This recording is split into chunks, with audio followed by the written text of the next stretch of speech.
Vietnam. Vietnam.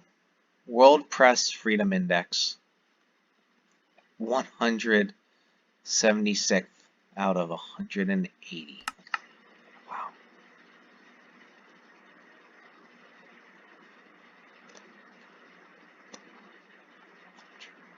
The Labyrinth of Truth.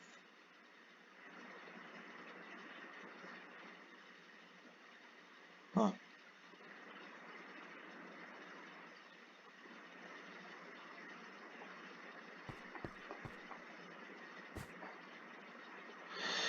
The counter-revolutionary nature of the Vietnamese communist regime.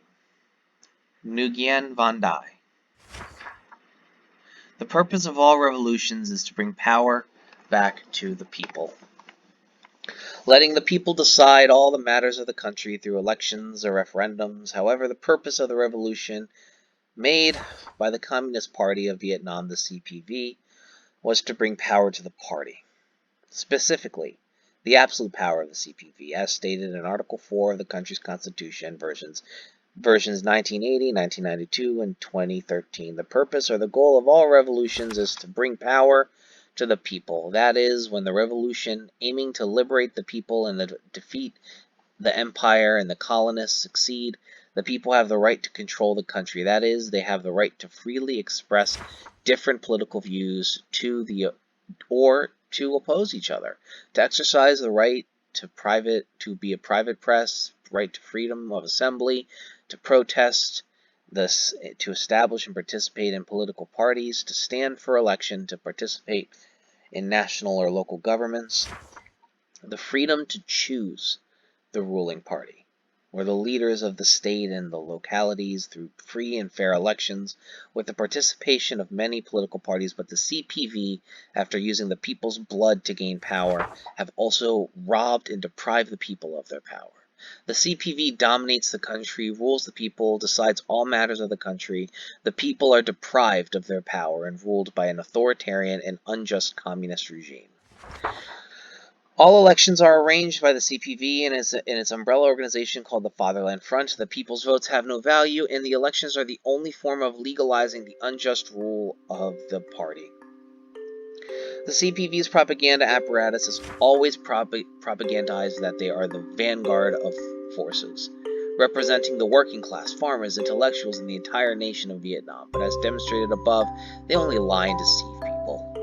Today, in the CPV's leadership, there is no person from the working class or farmers. They are all summed up in an idiom that everyone in Vietnam knows. When it comes to appointing of government roles, first comes the descendant, second comes the relative, third comes the money, lastly comes the one with wisdom. Therefore, young people who are talented, ethical, but not descendants of party's officials without bribes to run jobs or relations with state officials never have the opportunity to become party and state officials. There were a few cases of talented people being recruited to disguise themselves, but they soon had to leave because they could not integrate with an entire system of bureaucratic, greedy, and corrupt officials. The communists who did the revolution were not for the people in the country. They used the blood of the people to make revolution, to bring power to them. They used the power to salvage wealth of the country, to serve their luxurious lives and their families and their descendants. Therefore, the CPV is a counter-revolutionary party. We can look to a number of countries that have authoritarian or one-party political systems similar to the communist regime in Vietnam. Zimbabwe, Cuba, North Korea, Venezuela, etc. In the beginning, their leaders declared to make revolutions and called on people to participate in, but soon after they seized power, they immediately turned their backs and disrespected people's sovereignty and maintained authoritarian and one-party rule, bringing the country into poverty and backwardness. In fact, these revolutionaries became anti-revolutionaries and anti-nationalists. The same is true for the Vietnamese communists, who raised a revolutionary flag to attract the masses, but when they gained power, they betrayed the people and became anti-revolutionaries. The multi-party democracy, the key to strengthening the national economy. President by Nguyen Van Dai, the president of Vietnam's Unregistered Brotherhood for Democracy. A country, in order to be powerful, needs a strong economy which can be built by a good government, and in turn a good and strong government can be established by only a multi-party democracy and free and fair elections. A good government has never been born from a dogmatic and corrupt one-party regime, because in an anti-democratic political system, from the prime minister to the ministers, the vice ministers, etc., have never been prompted by their morals and their talents, but they go up by factions and groups by giving their bribe or by giving their criminal records. In the communist political system, the prime minister may have no right to choose and decide who will be his ministers. Deputy ministers and other positions, the role is filled by the party's central organizing committee, a super mafia agency with its procedures. In time, late Prime Minister Vo van Kuyt once expressed in words that he was the prime minister but had no right. It's true, at least. The right to choose a minister is not at the hands of the prime minister. Therefore, in a communist political system, officials often complain that their subordinates do not obey their orders. Incumbent General Secretary Nguyen Phu Trong once stated that the cage that captures power is needed, but power abuse cannot be prevented in a one-party regime with absolute power, because the political history of human society has proven the obvious truth. Absolute power generates absolute alienation. The absolute power of the communist regime lies at the hand of the 200-member Central Committee and the Politburo.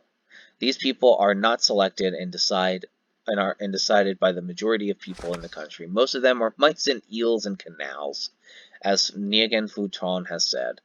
The communist officials fight each other for power, and in order to satisfy their private needs, they use their power to dredge wealth for themselves and their families and for their luxurious lifestyle.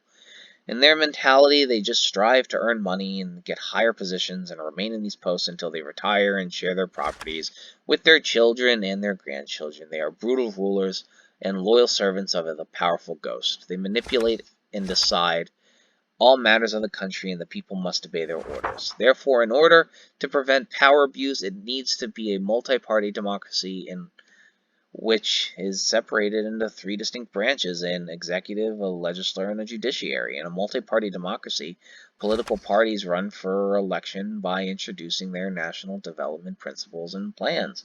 People will consider and evaluate their programs and decide which party line is most suitable.